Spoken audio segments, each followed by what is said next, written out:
નડિયાદ શહેરમાં સગીરા પર અત્યાચાર થયો છે। સગ્ગા ફુવાએ સગીર ભત્રીજી પર દુષ્કર્મ આચર્યું હોવાની વિગતો છે। દુષ્કર્મ આચરનારો હેવાન છે, 5 સંતાનનો પિતા છે। રાજકોટ તરફ લઈ જઈ દુષ્કર્મ આચર્યું હોવાની વિગતો મળી રહી છે। સગીરાને ગર્ભ રહી જતા દુષ્કર્મનો ભાંડો ફૂટ્યો। નડિયાદ ટાઉન પોલીસ સ્ટેશનમાં ફરિયાદ દાખલ થઈ હોવાની વિગત।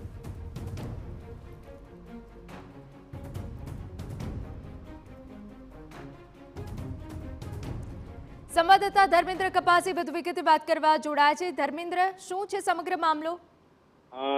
હિના, સમગ્ર મામલાની વાત કરવામાં આવે તો ખેડા જિલ્લાના નડિયાદ શહેરની અંદર દુષ્કર્મની એક ફરિયાદ દાખલ થઈ છે। ટાઉન પોલીસ મથકની અંદર જે ફરિયાદ દાખલ થઈ છે જેની અંદર સગ્ગા ફુવાએ જ પોતાની સગીર ભત્રીજી પર દુષ્કર્મ આચર્યું હતું। રાજકોટ તરફ લઈ જઈને દુષ્કર્મ આચર્યું હોવાની પ્રાથમિક વિગતો બહાર આવી છે।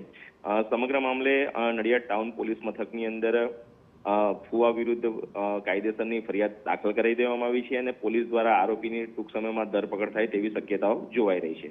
હિના, બિલકુલ આભાર। તો પોલીસે હવે કાર્યવાહી શરૂ કરી છે અને ટૂંક સમયમાં ધરપકડ થાય તેવી શક્યતાઓ દેખાઈ રહી છે।